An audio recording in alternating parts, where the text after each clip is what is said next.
वला तक़रबुज़्ज़िना इन्नहु काना फ़ाहिशतन व साअ सबीला। आए लोगों, जिना के करीब ना जाओ, बहुत बुरा अमल है। इन्नहु काना फ़ाहिशा, बेहयाई है। व साअ सबीला, और बहुत बुरा रास्ता है। अल्लाह ताला ने जिना के रास्ते को बंद कर दिया सिर्फ इस एक जुमले के अंदर, ला तक़रबुज़्ज़िना, जिना के करीब भी ना जाओ।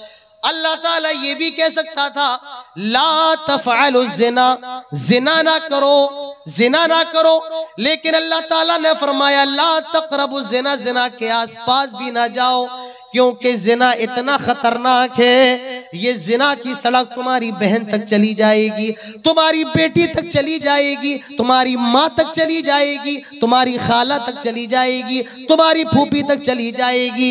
ला तक़रबुज़्ज़िना, इसीलिए अल्लाह ताला ने फरमाया जिना के आसपास भी ना जाओ, जिना के नजदीक भी ना जाओ।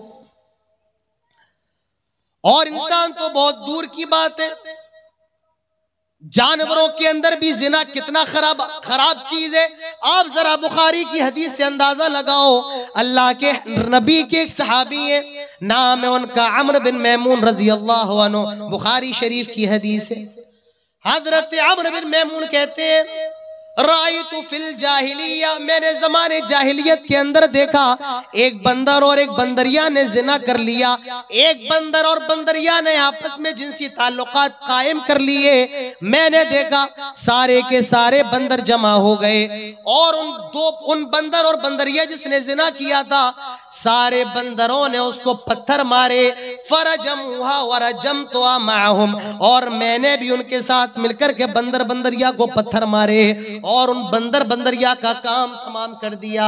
बंदर तो इंसान से मिलता जुलता होता है, जैसे हमारी आंखें होती हैं बंदर की भी होती हैं, हमारे हाथ बंदर के भी हाथ, हमारी नाक बंदर की भी नाक, हमारे जैसा मुंह बंदर का भी उसी तरीके से मुंह होता है। तो मेरे भाइयों, इंसान तो दूर की बात है, जानवरों के अंदर भी जिना कितना बुरा अमल है, कितना बुरा काम है।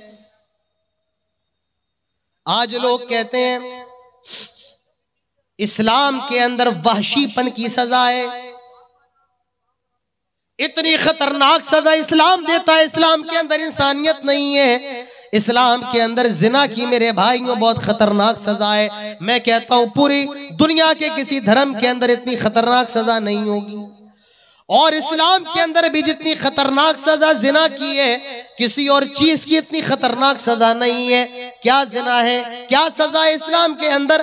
कुरान उठाओ, सूरह नूर खोलो, अल्लाह ताला फरमाता है अज़्ज़ानियतु वज़्ज़ानी फजलिदू कुल्ला वाहिदिम मिनहुमा मिअत जल्दा।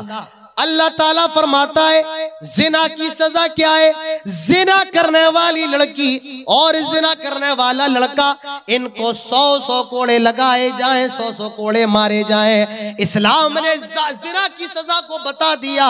जिना की सजा ये है कि 100 कोड़े लगाए जाएं, जो लड़की जिना कर ले उसे भी 100 कोड़े मारे जाएं, और जो लड़का जिना कर ले उसे भी 100 कोड़े मारे जाएं।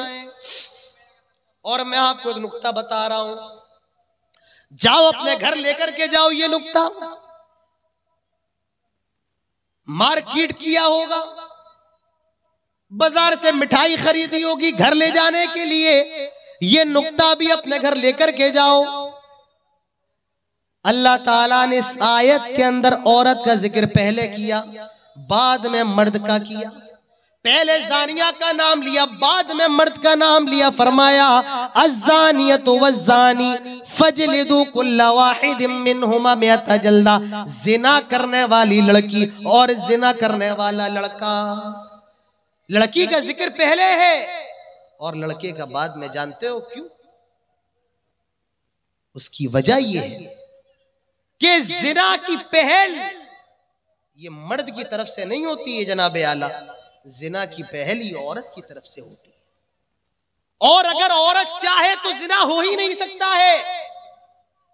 या आप मेरी इस बात को इस तरीके से कह सकते हैं कि जिना के अंदर आदमी का हिस्सा बड़ा होता है, लेकिन औरत का हिस्सा सबसे बड़ा होता है। मैं मिसाल देकर के आपको समझाता हूं। चलो आपके ही इस पंडाल की मिसाल ले लेते हैं। पंडाल के बाहर मिठाई की दुकान लगी है, एक आदमी गया, उसने रसगुल्ले का जो शीरा होता है, चाशनी, उस शीरे को अपनी उंगली से लिया और दीवार से लगा दिया। बिल्कुल मुतवज्जे होकर के सुनना, और जिन्हें नींद आ रही है तो वो अपने घर चले जाए, तकरीर सुनना फर्ज नहीं। आप अगर यहां बैठे तो बिल्कुल तवज्जो के साथ, वरना अपने घर चले जाए। एक आदमी गया, रसगुल्ले का शीरा उसने लिया और दीवार पर लगा दिया। आदमी ने शीरा लिया, चाशनी ली, दीवार पर लगा दी। जब चाशनी दीवार पर लगी तो मक्खियां दीवार पर आकर के बैठने लगी। जब छिपकली ने देखा कि मक्खी दीवार पर आकर के बैठ रही है, कीड़े मकोड़े बैठ रहे हैं, तो वो उनका शिकार करने के लिए आ गई। और जब बिल्ली ने देखा छिपकली दीवार पर है तो बिल्ली चली आई। और जब कुत्ते ने देखा बिल्ली है तो कुत्ता पीछे से बिल्ली के ऊपर हमला करने लगा। अब जरा गौर कीजिए, शीरा लगाया आपने, शीरे को देखकर मक्खी आई, मक्खी को देख करके छिपकली आई, छिपकली को देख करके बिल्ली आई, और बिल्ली को देख करके कुत्ता आया, और पूरी दुकान का निजाम दरम बरम। रसगुल्ला कहीं पड़ा है, लड्डू कहीं पड़ा है, पूरी दुकान बर्बाद हो गई, दरहम बरम हो गई। गलती किसकी? कुत्ते की? नहीं नहीं। गलती किसकी? बिल्ली की? नहीं नहीं। गलती किसकी? छिपकली की? नहीं नहीं। गलती किसकी? क्या मक्खी की? नहीं, गलती उसकी जिसने चाशनी लगाई, जिसने शीरा लगाया। शीरा कौन लगाता है? लिपस्टिक लगा करके कौन निकल रहा है? बेपर्दा होकर के मेलों के अंदर कौन घूम रहा है? कौन कहता है बेहया होकर के घर से निकलो? कौन कहता है मेकअप करके निकलो? कौन कहता है नंगे लिबास, शर्म हया से आरी लिबास पहन करके निकलो? इसीलिए मेरे भाइयों, जिना की दावत सबसे पहले औरत की तरफ से होती है। इसीलिए अल्लाह तबारक व तआला ने जानिया का लफ्ज पहले इस्तेमाल किया, जानिया का लफ्ज। अल्लाह के नबी फरमाते हैं, अय्यु ममरातिन इस्तारत फमर्रत बिल मजलिस फहिया कदा व कदा। जो औरत खुशबू लगाकर घर से बाहर निकलती है, ऐसी औरत तवाइफ, ऐसी औरत तवाइफ, ऐसी औरत तवाइफ है। अल्लाह के नबी ने उस औरत को तवाइफ करार दिया है जो खुशबू लगा करके घर से बाहर निकले। हालांकि वो जानिया नहीं है, लेकिन रसूलुल्लाह सल्लल्लाहु अलैहि वसल्लम ने फिर भी उसको जानिया करार दिया है। क्यों? क्योंकि वो खुशबू लगा करके निकली है और मर्दों को अपनी तरफ अट्रैक्ट कर रही है, माइल कर रही है, मर्दों को अपनी तरफ लुभा रही है। इसीलिए आपने उस औरत को जानिया करार दिया। अज़्ज़ानियतु वज़्ज़ानी फजलिदू कुल्ला वाहिद मिनहुमा मिअता जल्दा। जिना करने वाली लड़की अगर कुंवारी है 100 कोड़े लगाओ, जिना करने वाला लड़का अगर कुंवारा है 100 कोड़े लगाओ। और अगर ये शादीशुदा है, ये तो कुंवारे जानी और जानिया की सजा है, लेकिन जो शादीशुदा है तो उनका हुक्म अलग है। मर्द अगर जिना कर ले, शादीशुदा मैरिड, अगर कोई शादीशुदा मर्द जिना करे, इस्लाम कहता है उसको खड़ा करके पत्थरों से मारो, और तब तक मारो जब तक कि वो मर ना जाए। ये शादीशुदा जानी की सजा है। और जो औरत शादीशुदा है, जिसने जिना कर लिया, शरीयत कहती है उसको जमीन के अंदर गाड़ दिया जाएगा और तब तक पत्थर मारे जाएंगे जब तक कि वो मर ना जाए। ये शादीशुदा जानिया की सजा है। आज लोग कहते हैं इस्लाम के अंदर इतनी हैवानियत की सजा है, इस्लाम बड़ा खतरनाक मजहब है। मेरे भाइयों, मैं इस मजलिस के अंदर बैठ के दावा कर रहा हूं और अल्लाह की कसम उठा करके कहता हूं, अगर आज हमारे मुल्क भारत के अंदर, हमारे प्यारे वतन हिंदुस्तान के अंदर अगर जिना का ये कानून लागू हो जाए जो इस्लाम बताता है, अल्लाह की कसम, अल्लाह की कसम, अल्लाह की कसम, हमारे मुल्क से जिना जैसे, बलात्कार जैसे, रेप जैसे मामले 100 में से 90% कम हो जाएंगे। इसीलिए दुनिया के अंदर जहां इस्लाम के कानून के मुताबिक मुताबिक सजा है, वहां जिना का रेशियो बहुत कम है। अगर हमारे मुल्क के अंदर भी ये सजा नाफिज हो जाए, आप देखिए, ना कलकत्ता जैसा मामला हो, ना दिल्ली की निर्भया जैसा मामला हो, ना आसिफा जैसा मामला हो, आज जरूरत है मेरे भाइयों, जानियों को कड़ी से कड़ी सजा दी जाए। जिना करने वाले, बलात्कार करने वाले, दूसरों की बहन बेटियों की इज्जतों को नीलाम करने वाले, मेरे भाइयों, उनको दुनिया में रहने का अधिकार ही नहीं है। हमारी शरीयत कहती है अगर वो गैर शादीशुदा है उनको 100 कोड़े लगाए जाएं, और अगर शादीशुदा है पत्थरों से मार के खत्म कर दिया जाए, पत्थरों से मार के हलाक कर दिया जाए। लेकिन आई मेरे नौजवानों, तुम्हें क्या हो गया है? क्या कहूं, मेरे पास अल्फाज नहीं है इस मौजू पर कहने के लिए। आप अच्छे से समझ सकते हैं, आप भी नौजवान हैं, मैं भी नौजवान हूं, मेरी उम्र भी 28 साल की है। आप भी नौजवान, मैं भी नौजवान हूं, आप भी मोबाइल का यूज करते, मैं भी करता हूं। मुझे भी पता है हमारे हालात कैसे हैं, नौजवानों के हालात कैसे हैं। एक कुत्ते में और एक आज के नौजवान में फर्क नहीं रह गया है। कुत्ता जहां चाहे अपना मुंह जिस कुतिया से काला कर ले, आज का नौजवान भी जहां चाहे अपनी ख्वाहिश पूरी कर ले। इसके आगे और क्या कहूं मेरे भाइयों, अदब का भी तकाजा होता है, एहतराम का भी तकाजा होता है। ज्यादा नहीं कहूंगा भाई, डिस्टर्ब मत करें आप। आपको जो करना है आप पहले कर लिया करें भाई, इस टाइम मत किया करें आप। अब मैं अगर फोन निकाल के बात करूं तो आपको कैसा लगेगा अभी बताइए। मैं पेशाब करके आता हूं, अभी बैठिए, आप बैठेंगे भाई, आप डिसिप्लिन में रहे। आपने कभी देखा है कोई फिल्म के बड़े बड़े जो कार्यक्रम होते हैं, कभी उसमें डिस्टर्बेंस होता है? नहीं होता। उनकी ये डिसिप्लिन है, हमारे यहाँ कोई डिसिप्लिन नहीं। जो आएगा चीखेगा चिल्लाएगा चला जाएगा। यहां कुरान की बातें हो, हदीस की बातें हो, किसी को कोई फर्क पड़ने वाला नहीं है।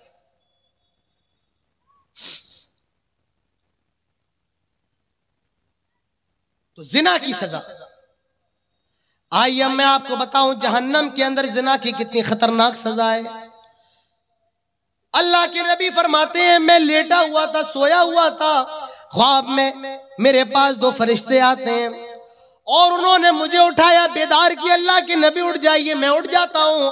अल्लाह के नबी फरमाते हैं, वो मुझे ले जाने लगे, मुझे अजाब दिखाने लगे। मैंने अजाब को देखा, मैंने देखा जहन्नम के अंदर एक बड़ा सा तंदूर है, तंदूर जिस पे रोटियां बनती हैं। मैंने देखा उसका पेट बड़ा है और मुंह छोटा है, और कुछ लोग उसके अंदर जल रहे हैं, चीख रहे हैं, चिल्ला रहे हैं, जलाया जा रहा है। मैंने कहा ये कौन लोग हैं और उनको ये इतनी खतरनाक सजाएं क्यों दी जा रही हैं? उन्होंने जवाब दिया, आए अल्लाह के नबी, ये दुनिया के अंदर जिना करने वाले लोग थे, ये जिना करने वाले मर्द और औरतें ये दुनिया के अंदर जिना किया करते थे।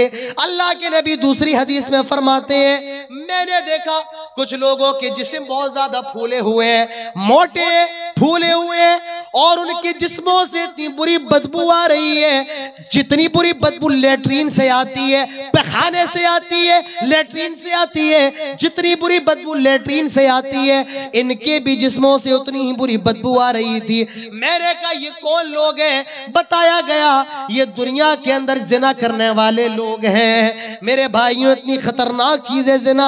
अल्लाह के प्यारे नबी जनाबे मोहम्मद रसूलुल्लाह सल्लल्लाहु अलैहि वसल्लम ने तो यहां तक फरमाया, जब कोई जिना करता है तो वो मोमिन ही नहीं होता है, उसका ईमान उठा लिया जाता है। आदमी जब जिना करता है तो वो मोमिन भी नहीं रहता है। आज जिना का बाजार गर्म है।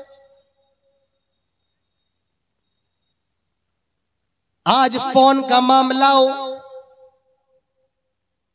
मैसेज के जरिए आज लड़का लड़की का आपस में मिलना, रेस्टोरेंट में बैठ करके चाहे कॉफी पीना, और उसके बाद मेरे भाइयों जिना का शिकार हो जाना नॉर्मल हो गया, आम हो गया है। गर्लफ्रेंड बॉयफ्रेंड याद रखो, बगैर शादी के, बगैर निकाह के इस्लाम किसी लड़का और लड़की को मिलने की इजाजत नहीं देता है। जो भी मुलाकात होगी मेरे भाइयों वो निकाह के बाद होगी। और याद रखो ये कल्चर हमारा नहीं है, ये तो अंग्रेजों का है, ये तो गोरों का कल्चर है, ये हमारा कल्चर नहीं है। हमारे नबी ने शादी करने का तरीका बताया है, हमारे नबी ने निकाह करने का तरीका बताया है, और अपनी जायज ख्वाहिशात को निकाह के जरिए पूरा करने का उस्लूब बताया है। तो मेरे भाइयों जिना से बचो, बड़ी खतरनाक चीज है, दुनिया में भी तबाही है और आखिरत में तो तबाही है ही है। जिना से घर बर्बाद हो जाते हैं, नस्लें तबाह हो जाती हैं, बाप शर्म के मारे डूब मरता है, माँ शर्म के मारे डूब मरती है, भाई समाज में चेहरा दिखाने के काबिल नहीं रहता है। तो आइए मेरे भाइयों, अब मैं आपको कुछ बातें बताना चाहता हूं, जिना से कैसे बचा जाए, जिना से बचने का तरीका क्या है, जिना से बचा कैसे जाए। सबसे पहला तरीका जिना से बचने का, सुनो आए मेरे नौजवानों, तुम भी सुनो, और आए मेरे बुजुर्गों, मेरे बाप की उम्र के लोगों, मेरे दादा की उम्र के लोगों, तुम भी पंडाल में मौजूद हो, सुनो जिना से बचने का तरीका क्या है। सबसे पहला तरीका ये कि वक्त पर शादी कर ली जाए। तो ही साहब कह रहे थे कि मैं बहुत पुराना हूं इस इलाके के लिए, तकरीबन मेरा ख्याल है 2016 से मैं सीमांचल के इलाके में आता हूं, और मैं देखता था पहले 20-20 साल के लड़कों की शादी हो जाती थी, 22 साल का लड़का है शादीशुदा है, 2 बच्चों का बाप है, 18 साल की लड़की है शादीशुदा है। लेकिन अब जब मैं आता हूं लड़के की उम्र 25 साल की है, 30 साल की है और गैर शादीशुदा। मौलाना साहब बाइक नहीं मिल रही है, मसला ये है बाइक नहीं मिल रही, लड़की तो अच्छी है लेकिन बाप बेचारा बड़ा गरीब है। आज नौजवान लड़के भी कुंवारे बैठे हुए हैं और लड़कियां भी कुंवारी बैठी हुई हैं। जिना से बचने का तरीका ये, शादी कर लो, और ये तरीका जनाब मोहम्मद रसूलुल्लाह सल्लल्लाहु अलैहि वसल्लम ने बताया। या माशर शबाब मन इस्तताअ मिनकुमुल बात फल्यतज़व्वज फ़इन्नहु अग़द्दु लिलबसर व अहसनु लिलफ़रज व मन लम यस्तति' फ़अलैहि बिस्सौम फ़इन्नहु लहु विजा। आए नौजवानों की जमात, अगर तुम्हारे अंदर शादी करने की ताकत है तो देर ना करो, शादी कर लो। अल्लाह के रसूल ने बूढ़ों से नहीं कहा कि बूढ़ों अपने लड़कों की शादी करवा दो, लड़का बालिग हो गया है शादी कर ले अपनी। फरमाया है नौजवानों की जमात, अगर तुम्हारे अंदर शादी करने की ताकत है तो शादी कर। शादी करने की ताकत का क्या मतलब है? बीवी को खिला सकते हो, बीवी के रहने का बंदोबस्त कर सकते हो, उसके नानो नफके का इंतजाम कर सकते हो, और मियाँ बीवी के जो आपसी और जो पोशीदा ताल्लुकात होते हैं वो कायम करने की अगर ताकत है, अल्लाह के नबी ने फरमाया शादी कर लो। और शादी करना ये फर्ज है, सुन्नत भी है और फर्ज भी है। आप कहेंगे मौलाना साहब हमने तो सुना है शादी करना सुन्नत है, आपने मसला बदल दिया, शादी करना फर्ज है। जी हाँ, शादी करना फर्ज है। मसला याद रखो, एक लड़का जवान हो गया है और उसके अंदर डिजायर्स पैदा हो गए हैं और उसको खतरा है अगर उसने शादी नहीं की तो जिना का शिकार हो सकता है। ऐसे नौजवान के लिए शादी करना फर्ज है, फर्ज है। और कोई ऐसा लड़का है डिजायर्स तो है लेकिन जिना के अंदर मुब्तला होने का खतरा नहीं है, तो ऐसे शख्स के लिए शादी करना सुन्नत है। जिना से बचना है, वक्त पर शादी कर लो। अल्लाह के नबी फरमाते हैं फल्यतज़व्वज, शादी कर लो। शादी का फायदा ये फ़इन्नहु अग़द्दु लिलबसर, निगाहें झुक जाती हैं, व अहसनु लिलफ़रज, शर्म का सिक्योर हो जाती है, महफूज हो जाती है। वमल्लम यस्तति फअलैहि बिस्सौम, मेरे नबी ने तो उसके बाद ये भी फरमा दिया, अगर तुम्हारे अंदर शादी करने की ताकत नहीं है, यानी डिजायर्स तो हैं लेकिन कारोबार नहीं है, खुद खाने के लाले पड़े, बीवी को क्या खिलाओगे? अगर बीवी को खिलाने की ताकत नहीं है, घर मकान नहीं है, शादी करने से मजबूर हो, तो ऐसा करो तुम रोजा रख लो। फ़इन्नहु लहू विजाउन, रोजा गुनाहों से बचने का ढाल है। अल्लाह के रसूल ने शादी का तरीका, जिना से बचने का रास्ता और जिना से बचने का तरीका बता दिया है, और वो तरीका शादी का तरीका है। मेरे नौजवानों, वक्त पर अपनी शादी कर लो, वक्त पर अपना निकाह कर लो, ये जिना से बचने का सबसे अच्छा रास्ता है। और याद रखो, नेक बीवी लेकर के आओ, जो आपके माँ बाप की खिदमत करने वाली हो, जो पर्दा करने वाली हो, जो शर्म व हया करने वाली हो, जो कुरान की तिलावत करने वाली हो, जो आपके पैर दबाने वाली हो, जो आपके गम में, खुशी में, सुख में, दुख में आपका साथ निभाने वाली हो, ऐसी बीवी लेकर के आओ। और जिसको ऐसी बीवी मिल जाए, उसके नसीब का क्या कहना, उसकी किस्मत का क्या कहना। अल्लाह के नबी फरमाते हैं, अद्दुनिया कुल्लुहा मता व खैरु मताइ दुनिया अल मरअतु सालिहा, पूरी दुनिया फायदा उठाने के लिए है, और दुनिया की सबसे बेहतरीन चीज नेक औरत है, नेक बीवी है। 4 चीजें देखी जाती हैं शादी के अंदर। पहली चीज लिमालिहा, माल कितना ज्यादा है, इसके बाप के पास खेत वेत है या नहीं है, प्रॉपर्टी कितनी है, स्टेट बैंक के अंदर अकाउंट में बैंक बैलेंस कितना है, लिमालिहा, कितनी ज्यादा मालदार है। दूसरी चीज वली हसाबिया, खानदान कैसा है, हमारे मेयार की है या नहीं है, हमारे कसौटी की है या नहीं है।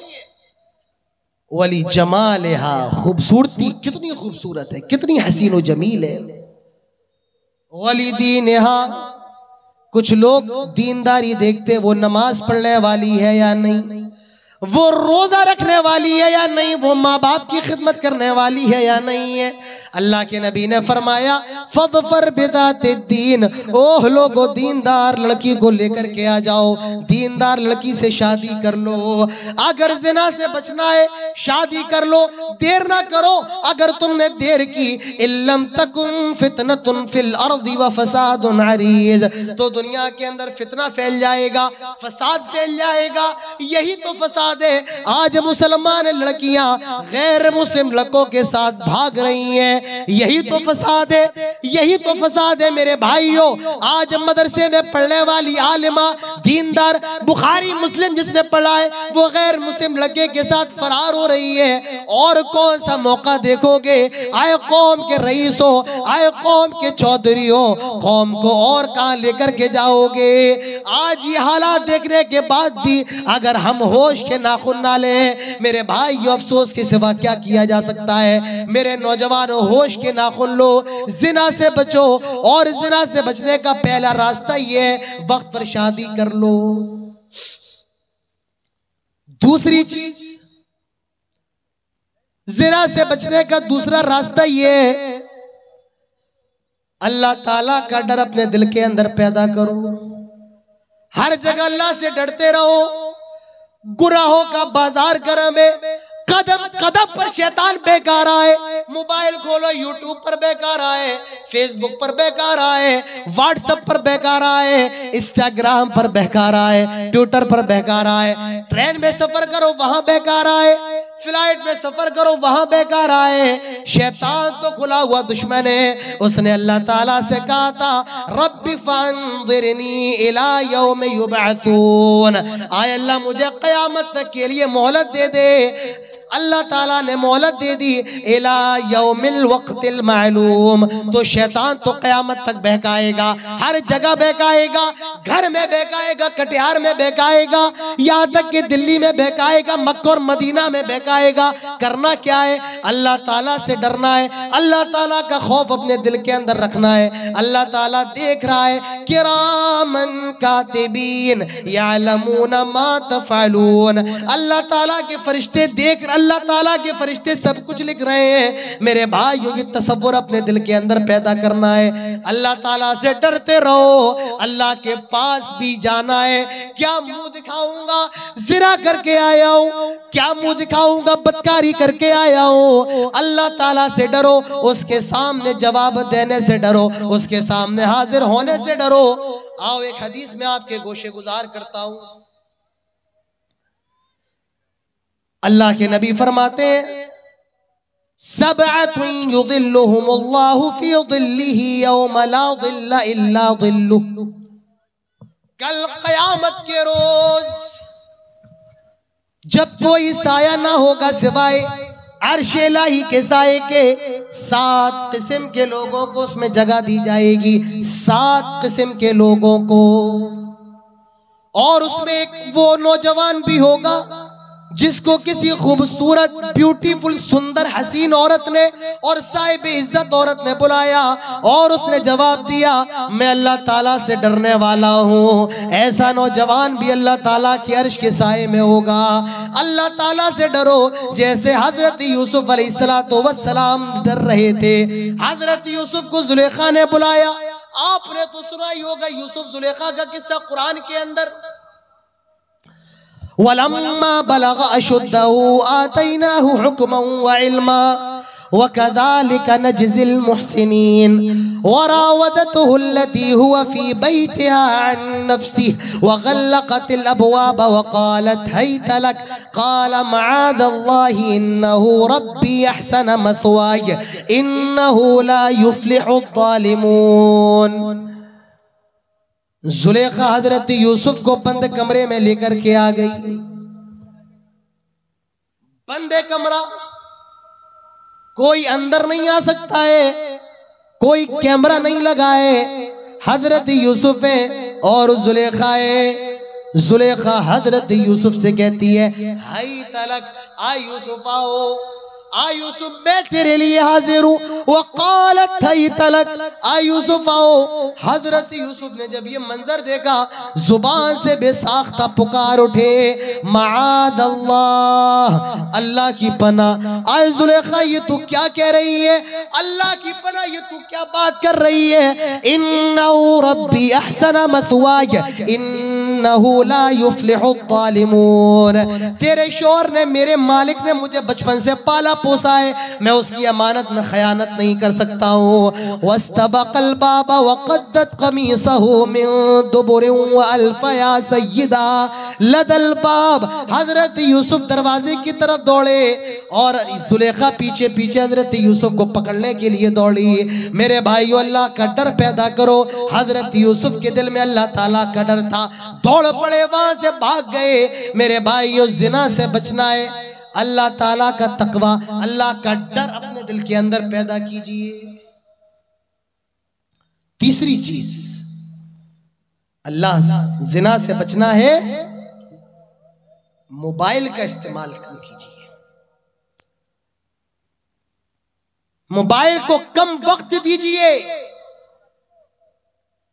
आज जो भी जिना के मामलात हैं इसी मोबाइल की वजह से। किसी ने कहा था, जिस घर की जवान लड़की के हाथों में मोबाइल हो उस घर की दीवारें ऊंची करने का कोई फायदा नहीं। आज एक, मेरे भाइयों, मिस कॉल, आज एक अननोन नंबर की मिस कॉल एक मुसलमान लड़की को जिना के बिस्तर पर पहुंचा रही है। आज एक मैसेज एक मुसलमान लड़की को गैर मुस्लिम लड़के के साथ भागने पर मजबूर कर रहा है, इसी मोबाइल की वजह से। आज जो भी जिना हो रहे हैं इसी मोबाइल की वजह से। लड़का भी लगा है, लड़की भी लगी है। मोबाइल को कम वक्त दीजिए मेरे भाइयों, मोबाइल का इस्तेमाल कम से कम कीजिए। जिना से बचना है, मोबाइल को अवॉइड कीजिए। चौथी चीज जिना से बचने की वो क्या है? अपनी निगाहों को झुका करके रखिए, अपनी निगाहों को नीचा करके रखो। और तो तुम भी अपनी निगाहों को नीचा करके रखो। मेरी माओ बहनों, निगाहों को नीचा करो। और मेरे बुजुर्गों, मेरे बाप की उम्र के लोगों, मेरे भाई की उम्र के लोगों, अपनी निगाहों को तुम भी नीचा करके रखो। हमारे यहाँ तो ये समझा जाता है कि निगाह नीची करने का हुक्म सिर्फ औरतों के लिए है। नहीं नहीं, मर्दों को भी निगाह नीची करने का हुक्म है। अल्लाह ताला फरमाता है, कुल लिल मुमिनीना यगुद्दू मिन अबसारिहिम व यहफज़ू फुरूजहुम।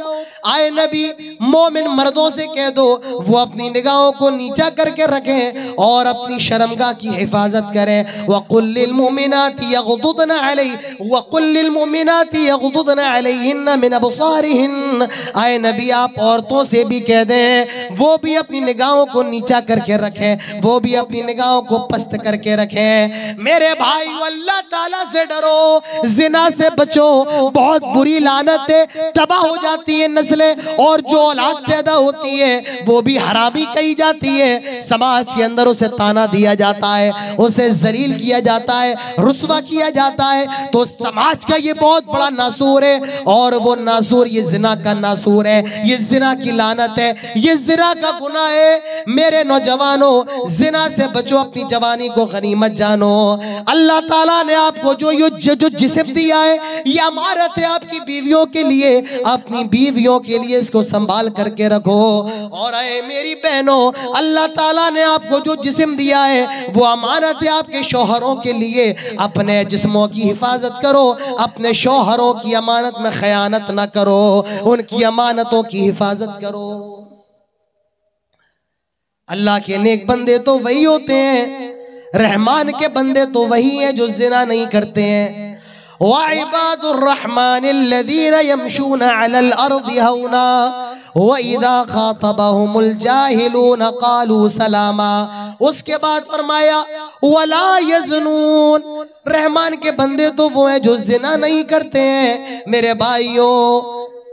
और मैं इसके आगे आपके सामने क्या कहूँ? हमने रसूल का कलमा पढ़ा है, और हमारे रसूल की शरीयत में जिना जैसी कोई चीज ही नहीं है। हराम के सारे रास्ते हमारी शरीयत ने बंद कर दिए हैं, हलाल के दरवाजे क़यामत की सुबह तक खुले हैं। तो पहली चीज जिना, जो हमारे समाज को दीमक की तरह चाट रहा है।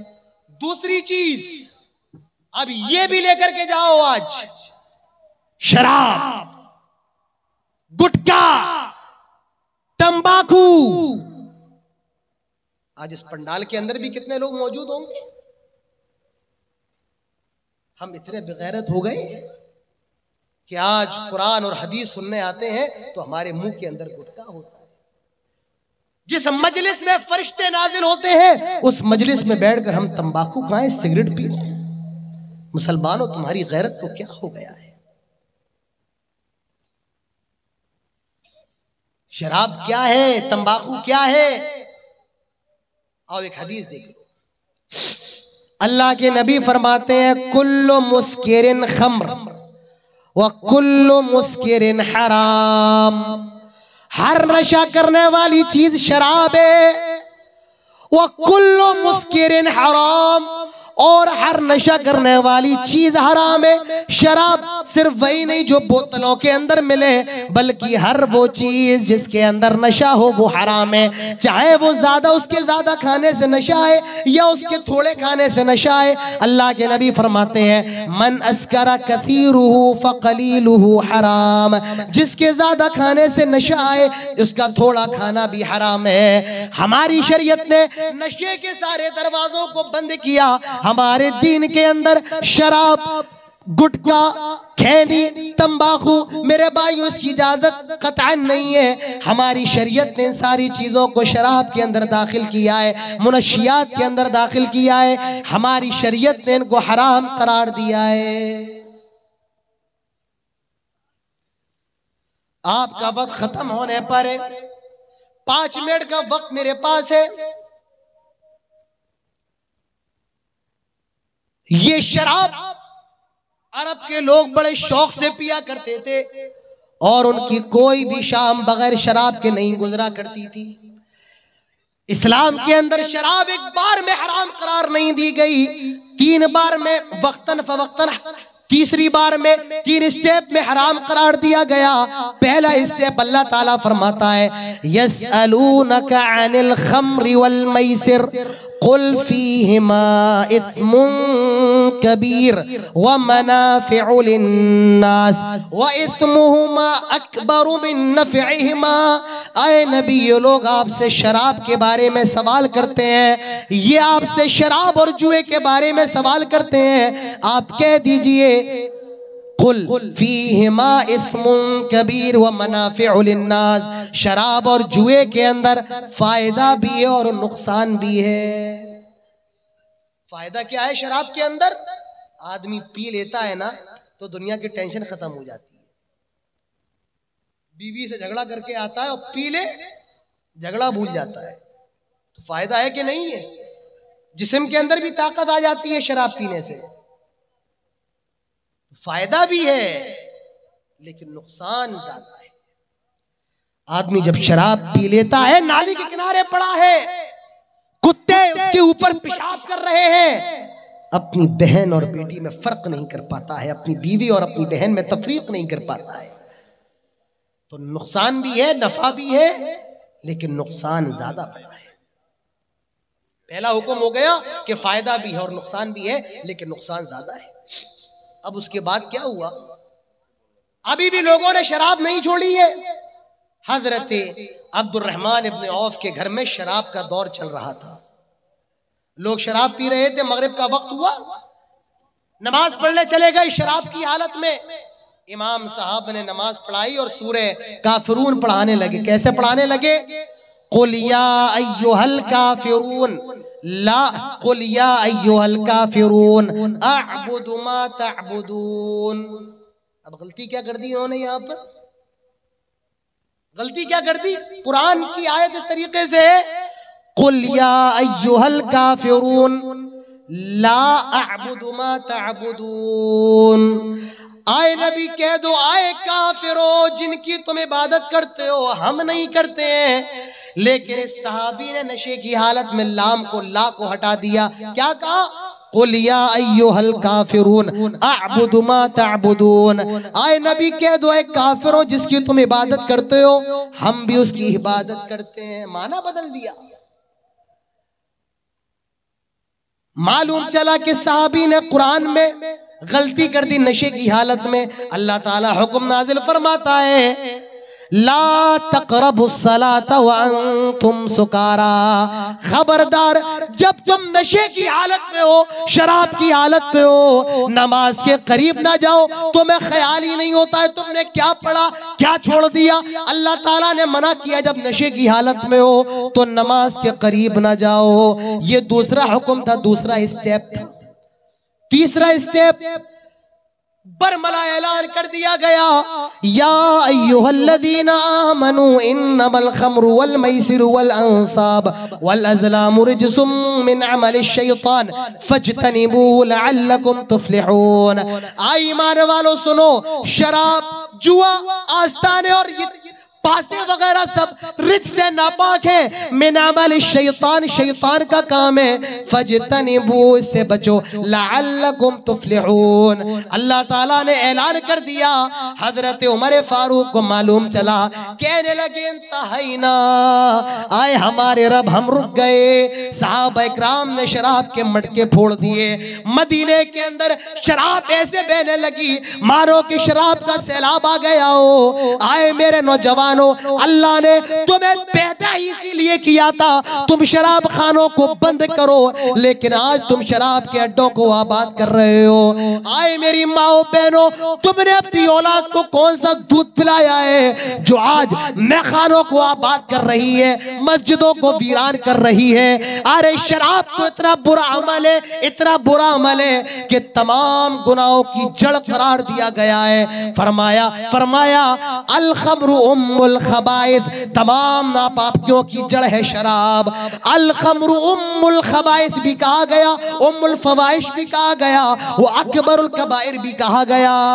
ये मेरे भाइयों शराब है। अल्लाह के नबी ने लानत फरमाई है, लानल्लाहुल खम्रा व शारिबहा व साकियाहा व बाइआहा व मुबताअहा व आसिरहा व मुअतसिरहा व हामिलहा वल महमूलता इलैहि। अल्लाह की लानत हो शराब पर, अल्लाह की लानत हो शराब पीने वाले पर, अल्लाह की लानत हो शराब पिलाने वाले पर, अल्लाह की लानत हो शराब निचोड़ने वाले पर, अल्लाह की लानत हो शराब का ऑर्डर देने वाले पर, अल्लाह की लानत तो शराब बेचने वाले पर, अल्लाह की लानत तो शराब खरीदने वाले पर, अल्लाह की लानत तो शराब को उठाने वाले पर, और अल्लाह की लानत तो जिसके लिए शराब उठा करके ले जाई जा रही है उस पर भी अल्लाह की लानत हो। और क्या चाहिए, और क्या बताऊं मैं आपको मेरे भाइयों, तकरीर खत्म हो चुकी है, अब इसके आगे और कुछ कहने की जरूरत नहीं है। बस आखिरी हदीस बयान करके बात खत्म करता हूं। अल्लाह के नबी फरमाते हैं, ला यदखुलून जन्नह, 3 लोग जन्नत के अंदर दाखिल नहीं हो सकते हैं, उसमें एक वो भी होगा मुदमिनुल खम्र, शराब पीने वाला। मेरे भाइयों, अपनी जिंदगियों को तबाह ना करो, इस शराब के जरिए अपने घरों को बर्बाद ना करो, अपनी आखिरत को बर्बाद ना करो। अल्लाह के नबी ने फरमाया, जो दुनिया के अंदर शराब पिएगा अल्लाह ताला जहन्नम में उसको तीनतुल खबाल पिलाएगा। सहाबा ने पूछा, आए अल्लाह के नबी, ये तीनतुल खबाल क्या है? आपने फरमाया, अरक़ु अहलुन नार, ये अहले जहन्नम का पसीना होगा, उनका मवाद होगा, ये मेरे भाइयों शराबियों को पिलाया जाएगा। मेरे नौजवानों, सारी तकरीर खत्म हो गई है। अमल करने के लिए हदीसें भी काफी हैं, और ना अमल करने के लिए रात भर जलसे भी काफी नहीं है। मेरे भाइयों, मेरा वक्त खत्म हो चुका है। मैं अभी और भी गुफ्तगू करना चाह रहा था। मैं ये समझता हूं कि मैंने इस मौजू का हक अभी अदा नहीं किया। जलसा कमेटी ने मुझे पर्ची तो दे दी है, लेकिन मैं भी इस मौजू का कमा हक अदा नहीं कर पाया। और भी बोलना चाहता था, लेकिन फजर का वक्त भी करीब है। मेरे बाद आप अभी एक बंगला मुकर्रिर को और सुनेंगे, ठीक है, कोई बात नहीं। जितनी बातें आप अगर उस पर अमल कर लें मेरे भाइयों, ये पूरा जलसा कामयाब हो जाएगा। अगर आप एक बात पर भी अमल कर लें, मैं 1600 किलोमीटर से आया हूं। 1600 किलोमीटर का सफर कोई मामूली सफर नहीं है। रातों को जागना पड़ता है, जान हथेली पे लेकर के चलना पड़ता है।